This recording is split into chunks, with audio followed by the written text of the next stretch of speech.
Bonjour à toutes et à tous. Bonjour Léo. Bonjour. Bonjour à toutes les personnes qui sont connectées. Bienvenue dans le live métier en coulisses pour découvrir le métier de Léo, qui est journaliste et critique cinéma.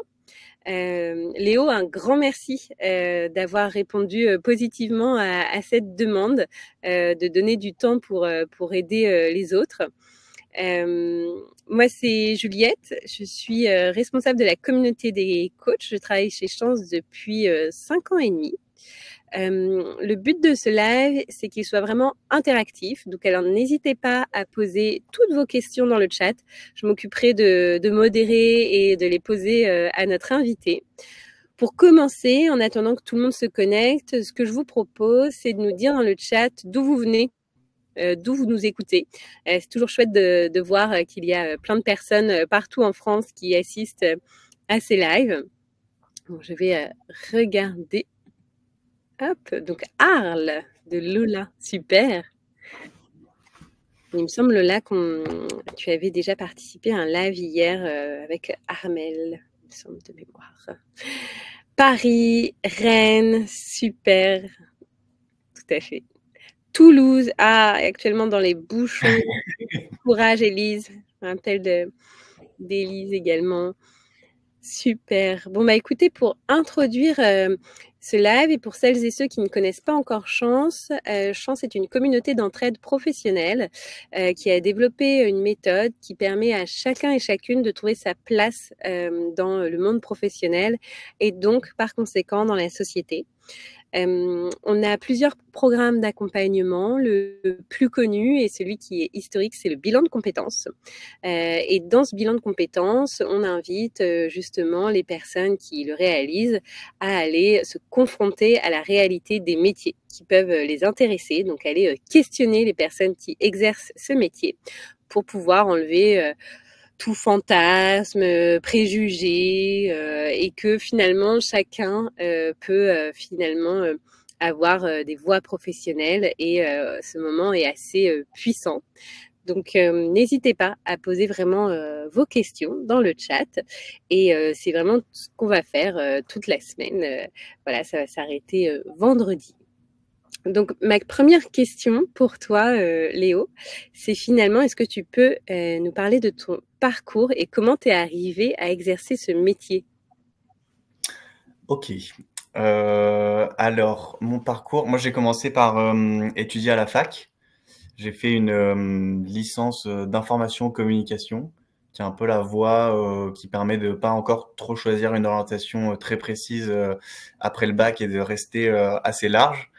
Et donc c'était pas du tout orienté cinéma et ça s'est plus fait par des petites expériences à côté où j'ai travaillé dans un ciné, j'ai fait un stage dans une cinémathèque, j'ai bossé dans une radio à côté de mes études.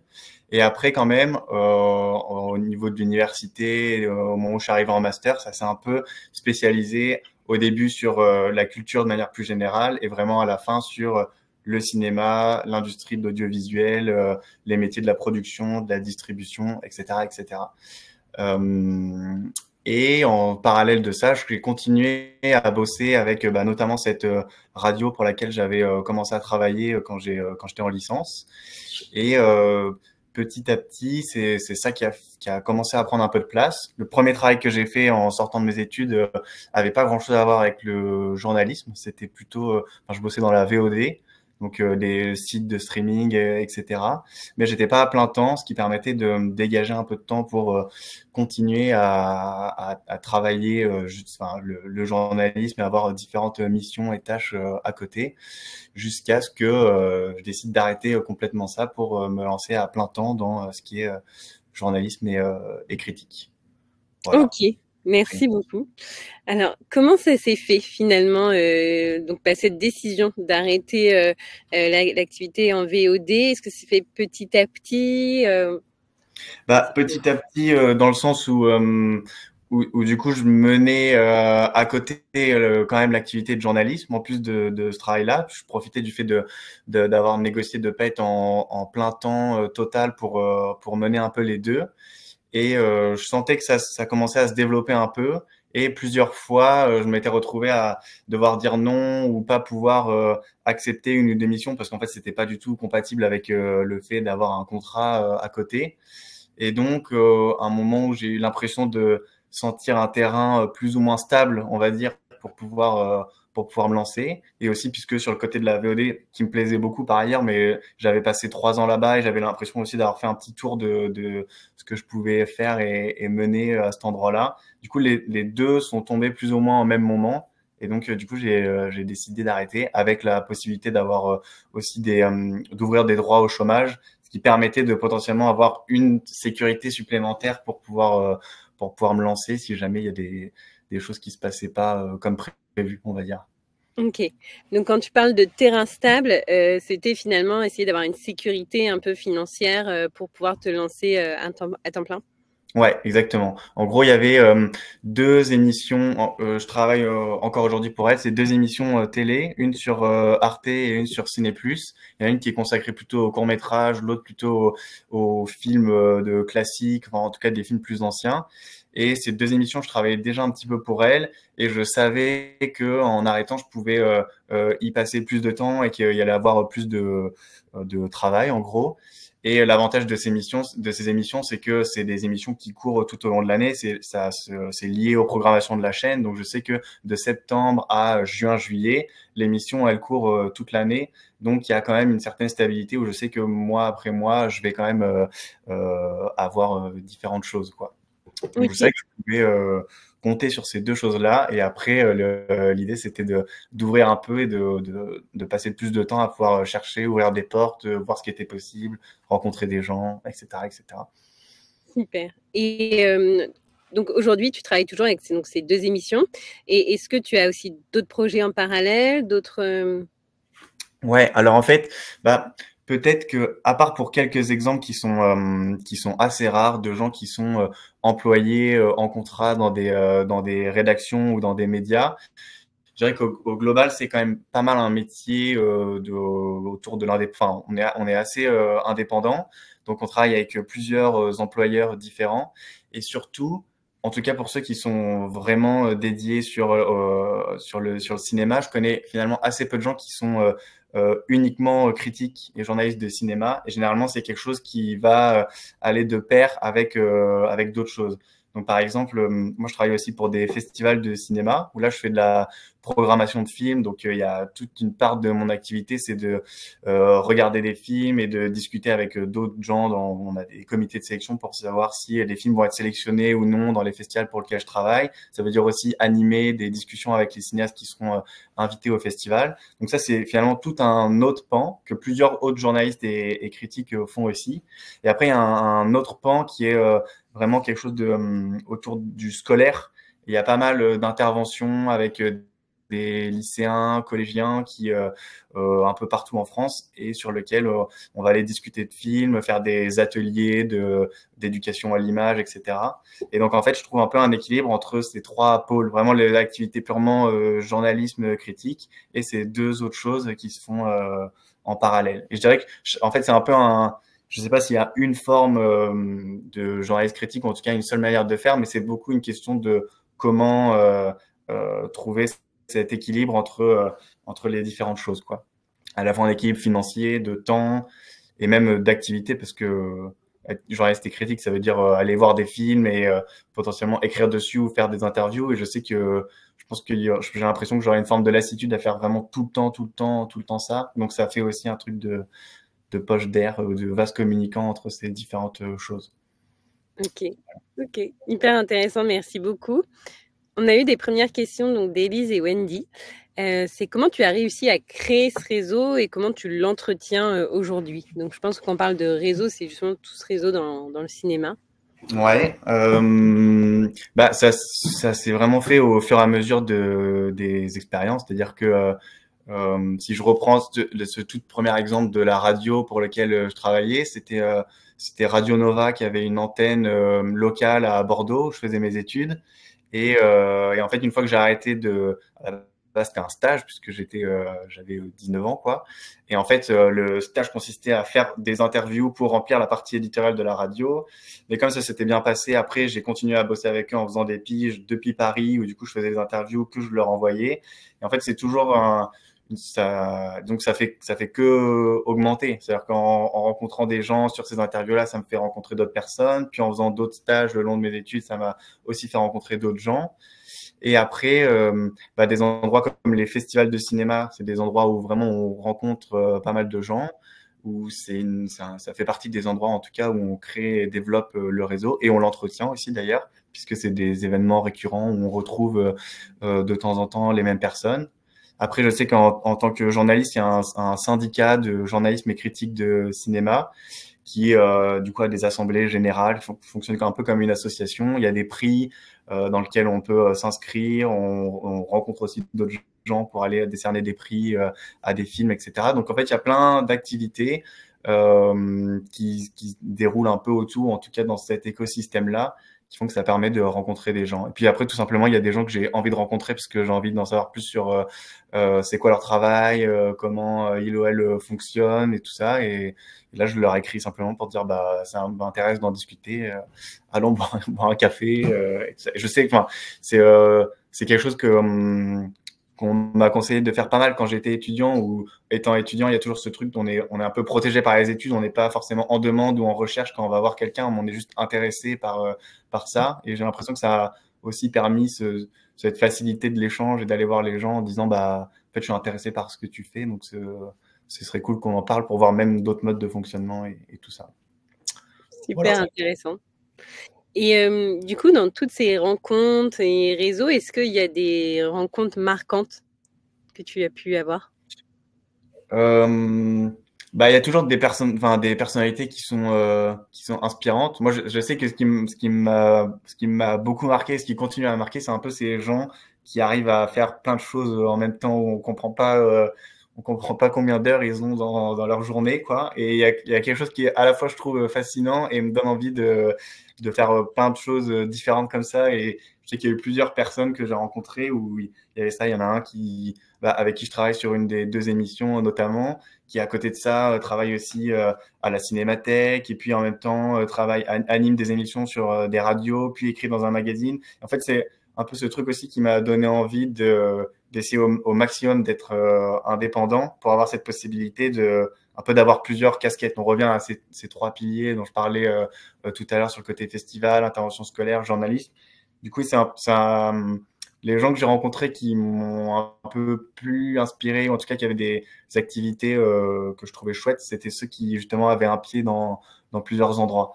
Donc voilà. Je sais pas si ça vaut le coup qu'après que je donne des noms en particulier, mais c'est un peu ce genre de profil que j'ai trouvé cool, quoi.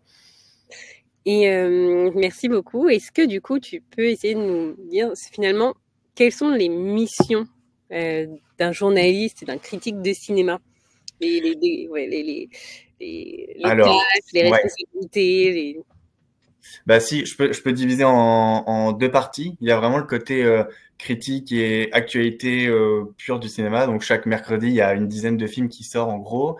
Et donc l'activité qui va tourner autour de ça, c'est de voir ces films en amont. Donc il y a des projections presse qui sont organisées pour les journalistes, mais c'est aussi dans des festivals de cinéma où ça va être l'occasion de prendre de l'avance et de voir les films qui vont sortir à l'année. Donc une fois que c'est donc cette mission de prendre de l'avance. Ensuite, faut proposer des papiers ou des interviews aux médias pour lesquels je travaille. Et donc là, c'est vraiment de dire, voilà, j'ai aimé tel film, j'ai envie de faire quelque chose dessus. Et donc, avec les différents médias pour lesquels je travaille, je vais chercher des missions, en gros. Et sur les 2 émissions télé dont je parlais, là, c'est vraiment ça dépend vraiment d'une programmation de la chaîne. Donc sur Arte, il y a tel et tel et tel court-métrage qui vont passer. Sur Ciné+, c'est pareil, il y a tel film qui vont passer. Et donc là, la mission, c'est de faire des propositions au vu de la programmation et de dire, bah, comme il y a ça qui passe, je pense que ce serait bien de faire une interview, soit d'aller voir le ou la cinéaste, soit aller voir des gens qui peuvent être experts sur les questions dont vont parler les films. Et donc, ça va être faire beaucoup de propositions. Et après, une fois que c'est fait, bah, c'est travailler les sujets, mener les interviews. Et là, sur ces émissions, on va jusqu'à l'étape du montage. C'est pas moi qui fais directement le montage, mais du coup, je suis en session de montage avec les monteurs et monteuses qui travaillent pour dire, bah, ok, ça on garde, c'était chouette dans l'interview, ça on n'en a pas besoin, et aller jusqu'à la livraison finale, on va dire, de l'interview faite. Donc ça va à la fois quelque chose de très solitaire, de travailler, travailler un sujet, faire des propositions et tout ça, et de l'autre ce côté plus social de bah, je vais mener une interview, je vais rencontrer une personne que je connais pas, je travaille avec une monteuse pour dire ce qu'on a envie de faire. Voilà, c'est un peu un équilibre des deux. Ok, ok. Merci beaucoup. On a une question d'Élise qui est arrivée. C'est que conseillerais-tu à une personne qui est en reconversion professionnelle et qui n'a pas suivi ce parcours classique, tu vois, où toi, tu as commencé directement pendant tes études, en stage? Ouais. Bah, un des avantages, je dirais, ce qui n'est pas un avantage tout au long d'une carrière, mais c'est que c'est quand même un endroit où il y a beaucoup, beaucoup de choses qui se font en bénévolat. Donc en fait, je dirais que ça m'a l'air assez facile de trouver des revues en ligne ou des blogs qui font beaucoup de critiques de cinéma. Et il y a souvent des gens qui sont à la recherche de plumes, en tout cas, ou donc de gens qui ont envie d'écrire sur des films. Et je pense que ça peut être une bonne porte d'entrée, puisque selon les endroits où on tombe, on peut se retrouver à travailler avec des gens qui vont avoir un œil qui va être assez aiguisé, qui vont donner des retours qui sont assez enrichissants sur les textes qu'on peut faire, par exemple. Et donc, ça peut être une manière de faire, c'est-à-dire que on se crée presque un book de critiques ou de textes qu'on a pu publier et qui permettent de potentiellement aller démarcher une autre rédaction derrière, ou en tout cas de montrer qu'on sait faire les choses. Et après, bah, pas hésiter à aller rencontrer des gens qui font ça pour voir un peu comment ça marche. Mais je dirais que c'est peut-être le premier conseil que je donnerais, c'est sûr. Il y a beaucoup d'endroits qui cherchent, et bon, part parce que c'est dans des conditions qui sont pas forcément viables, parce que c'est du bénévolat, il n'y a pas d'argent et tout ça. Mais en même temps, c'est aussi un bon moyen de se faire la main. Ok, hyper intéressant. Merci beaucoup pour cette réponse très transparente et honnête. On a des questions qui sont arrivées entre-temps. La première, c'est Axel. Est-il indispensable d'être journaliste, donc c'est-à-dire avoir une carte de presse pour être critique de cinéma, c'est-à-dire être rémunéré, être crédible, avoir des... Est-ce qu'on peut parler de clients d'ailleurs? Enfin... Bah, moi, j'ai une carte de presse, mais en fait, par exemple, on me l'a jamais demandé. Donc en fait, pour l'instant, je sais pas à quoi elle me sert. Mais, en tout cas, il y a une autre carte, il y a même une carte de presse spécialisée en cinéma qui existe, qui s'appelle la carte verte. Et quand on écrit un nombre de textes suffisant dans l'année autour du cinéma français qui sort en salle, donc il y a des conditions un peu particulières pour un média qui est plus ou moins reconnu, mais enfin quand même plus que moins, il y a la possibilité d'avoir justement cette carte. Donc il y a une autre forme de reconnaissance. Après, ouais, en tout cas, c'est pas quelque chose qu'on m'a demandé. Et surtout, il y a beaucoup d'endroits pour lesquels on écrit ou on fait des interviews qui sont pas forcément des organismes de presse, ce qui est pas une bonne chose puisque c'est un peu compliqué pour revendiquer ses droits en tant que journaliste, mais il y a aussi beaucoup d'endroits qui payent avec un statut d'auto-entrepreneur. Et donc, là, c'est des missions de journalisme, mais qui en fait sont pas considérées comme payées par un organisme de presse, et donc ils peuvent pas rentrer dans les frais pour ensuite demander la carte de presse. Quand on travaille pour des festivals, par exemple, ça a rien à voir finalement avec des missions de journalisme, donc c'est aussi un autre type de mission et de salaire. Donc je sais pas, ça s'équilibre. J'ai pas l'impression que c'est essentiel, en tout cas. Et surtout, il y a aussi d'autres gens qui sont journalistes qui n'ont pas fait d'études de journalisme non plus. Enfin, je suis le premier justement à être dans ce cas-là. Mais voilà. Ok, merci beaucoup pour la réponse complète. Il y a une question de Wendy qui, selon toi, quelles sont les principales qualités pour exercer ce métier? Je dirais qu'il faut quand même avoir une certaine rigueur personnelle, puisque ça veut des fois dire qu'il y a une journée où je vais me lever et j'ai rien de prévu dans la journée autre que aller travailler une interview que je vais faire dans une semaine, voir certains films pour prendre de l'avance sur des choses. Et en fait, c'est-à-dire qu'on peut vite se laisser tenter à la procrastination. Donc, il y a un peu cette idée quand même de réussir à maintenir un rythme alors qu'on a des deadlines qui sont assez éloignés. Ça, c'est quand même une première chose de un peu rigueur personnelle et d'organisation qui me paraît assez importante. En tout cas, dans moi, le statut dans lequel je me trouve, peut-être que il y a d'autres formes d'exercice du journalisme ou de la critique de cinéma qui sont un peu différentes.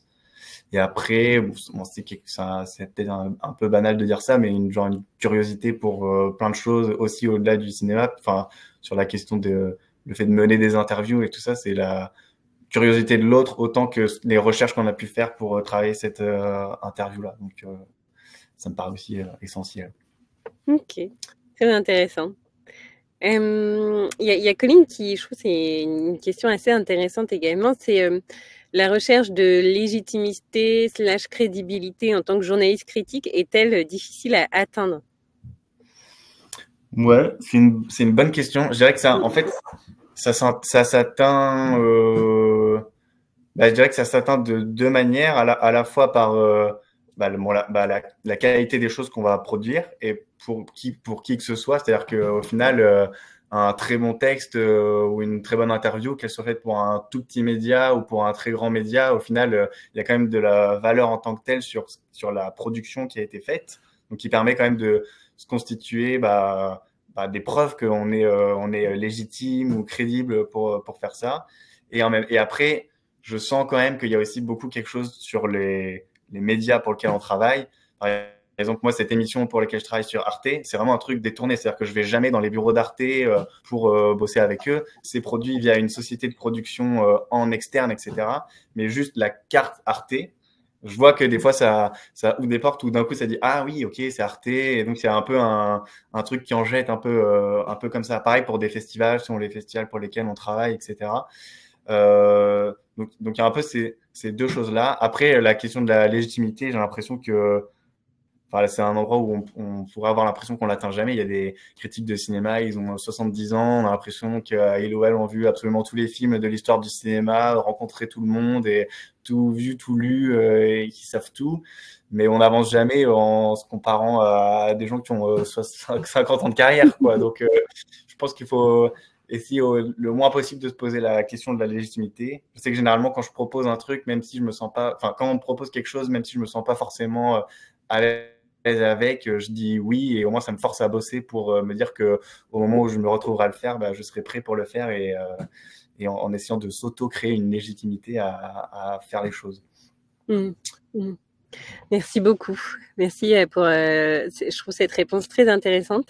Il y a une question d'Élise qui veut savoir si tu serais OK pour qu'elle puisse t'ajouter sur Oui, LinkedIn et pas de continuer. problème. Pas de problème. Super. On a une question d'Axel qui est combien est payé un papier ou une critique, enfin une pige, enfin. Ouais, alors ça c'est ultra variable puisque ça va d'un papier qui va être bénévole à je sais pas d'autres missions qui seront payées différemment. Il y a quand même, enfin moi dans ce que je connais en tout cas, j'ai l'impression qu'il y a une différence entre la presse écrite et le côté audiovisuel télé où c'est mieux payé sur la partie télé que critique. Critique, enfin sur la partie texte, qu'est-ce que j'ai comme équivalent? J'ai un texte de 1500 signes, on parle beaucoup du coup en caractères en signes, qui va être payé 60 euros. Et donc en fait c'est la multiplication soit de petits papiers ou soit de longs formats qui va faire que ça commence à représenter quelque chose. Et après là sur les émissions de télé, pareil, ça varie un peu, mais et c'est parce que comme il y a les journées les passées en montage qui comptent aussi, du coup ça c'est payé un peu plus. Donc il y en a pour lesquels je vais être payé à peu près 200 euros, d'autres 500, mais ça veut pas dire la même chose selon le temps passé, le travail qui a été fait derrière. Après, ce que je peux dire aussi, je sais pas tant lié à la question du salaire, mais sur cette question de l'indépendance et de travailler pour plusieurs médias différents. En fait, à un moment, il y a aussi quelque chose de aussi un truc de vase communicant qui se passe, c'est-à-dire que je vais voir un film pour tel média parce que on m'a demandé de le voir et donc je vais écrire quelque chose dessus. Et en fait, 2 mois plus tard, on va me proposer de faire une intervention autour de ce film-là que j'ai vu par ailleurs. Et du coup, il y a un peu, en tout cas, de plus en plus, je me rends compte de ça. C'est-à-dire que pour une activité bénévole, je me retrouve à voir 50 films et j'ai l'impression de perdre du temps ou en tout cas de me dire que j'ai pas un bénéfice direct. Et en fait, ils se retrouvent à avoir soit des effets indirects là-dessus, ou c'est une expérience qui permet derrière d'aboutir à une expérience qui va cette fois-ci être payée, etc., etc. Ok. Intéressant également la question, est-ce que ton ton, peut-être ton style d'écriture doit s'adapter selon les canaux, presse, télé, médias, ou alors il t'est propre? Il y a quand même une petite marge d'adaptation. Si je prends par exemple, il y a une revue en ligne pour laquelle j'écris où là, je sais que par exemple, c'est que des critiques positives, que je vais jamais écrire quelque chose de négatif sur un film et que la politique éditoriale, en tout cas, c'est de quand on n'aime pas un film, on n'en parle pas ou on laisse la place à quelqu'un qui l'a aimé plutôt que d'en parler. Donc ça induit quand même une certaine forme de ton. Après, j'écris aussi pour un magazine qui s'appelle SoFilm, où eux, ils font vachement attention même si c'est à l'écrit, à la description, de pouvoir au maximum dire, je sais pas, le lieu dans lequel on se trouve, si on parle d'un lieu, de décrire la personne qu'on rencontre, et quelque chose qui est pas universitaire, même si on me demande pas d'être universitaire à d'autres endroits, mais en tout cas, peut-être quelque chose de plus je sais pas, libre, je sais pas, j'ai pas le bon mot pour le définir. Et après sur le côté télé, là c'est des interviews, donc c'est jamais moi qui prends la parole en direct, et ça va être un montage des réponses des gens que je vais interviewer. Donc là c'est plutôt une manière de montage qu'on va me demander qui peut être différente. Je sais que par exemple sur les médias sociaux, ce qu'on peut voir sur Internet et tout ça, les montages ils vont être vachement coupés. Ça va aller très vite. Ça va pas être dérangeant qu'en 15 secondes, la personne a été coupée 4 ou 5 fois pour que la phrase aille extrêmement vite. Là, moi, sur les 2 émissions télé pour lesquelles je travaille, je sais que c'est plus cool. Enfin, on va pouvoir laisser une hésitation parce que trop coupé, il y a un truc qui marche moins dans ce format-là aussi. Je sais que on va pouvoir avoir un peu plus de respiration dans le montage. Donc ça va plus être là où le ton va un peu différer. Ok, Voilà. ok. Et peut-être, hop, une dernière question. Je ne sais pas si les personnes sont. Ah oui, Axel. Est-ce qu'il y a une forte concurrence entre les journalistes critiques de cinéma ou plutôt une certaine solidarité? Ouais, c'est une bonne question. J'ai l'impression de rencontrer un peu les deux. C'est-à-dire que moi, je sais que je côtoie pas mal de journalistes et critiques où il y a vraiment ce truc d'entraide, de dire voilà moi comment ça se passe à tel endroit, dans quelles conditions, et donc voilà ça peut inspirer ou donner des idées. Même sur un truc de regard, de donner son avis sur les textes ou la production de quelqu'un d'autre. Là, il y a aussi une forme d'entraide. C'est aussi tout à l'heure, je parlais du syndicat de la critique, mais ça permet justement d'être aussi ensemble, enfin, de former un groupe pour pouvoir obtenir des choses, pour qu'il y ait aussi une reconnaissance du métier, parce que c'est aussi quelque chose qui est pas évident partout tout le temps. Mais après, c'est évident qu'il y a aussi une forme de concurrence dans la mesure où si je prends un média pour lequel on fait des piges, il y a deux personnes différentes peuvent pas écrire sur un même film, par exemple. Donc, c'est-à-dire que quand on revient d'un film en disant, moi, j'ai aimé ce film, j'ai envie d'écrire dessus, il est possible que quelqu'un d'autre l'ait aimé et aussi a envie d'écrire dessus. Et donc là, on peut parler de concurrence dans la mesure où les deux vont pas être possibles. Donc, des fois, ça va être soit une prime à la bonne idée parce qu'il y a un angle qui est plus intéressant pour le faire. Des fois, c'est vraiment une prime à la rapidité. C'est-à-dire qu'en fait, il fallait répondre à un mail dans les 3 minutes pour avoir le texte parce que sinon, ça a déjà été pris par quelqu'un d'autre. Donc, en fait, on trouve un peu des deux. Il y a à la fois une espèce d'entraide et de solidarité et en même temps, évidemment qu'il y a de la concurrence puisque il y a plusieurs personnes qui travaillent pour un même média et donc ça crée ça. Après, il y a aussi des employeurs qui essayent qui font en sorte de trouver un équilibre en disant, ok, tu en as déjà fait 3 ce mois-ci, donc on va privilégier telle personne qui en a fait moins. On rencontre de tout. Ok, Bon, ben merci beaucoup Léo. Ce live est passé incroyablement vite. J'ai pas vu le temps passer. Un grand merci pour tes réponses. Un Avec grand plaisir. merci pour toutes les personnes qui nous ont écoutés, qui ont posé des questions. On arrive déjà à la fin. Si jamais vous souhaitez rejoindre la communauté et l'initiative 3 minutes pour les autres, pour apporter un coup de pouce professionnel aux personnes qui en ont besoin, je vais vous mettre le lien pour rejoindre la communauté dans le chat. Hop. Et puis, je vais vous souhaiter une excellente fin de journée. Vous pourrez retrouver ce live en replay sur notre chaîne YouTube d'ici quelques jours. Un grand merci à toi, Léo. Un grand merci aux personnes qui sont connectées et on vous souhaite une bonne soirée. Au revoir. À très tôt. Au revoir.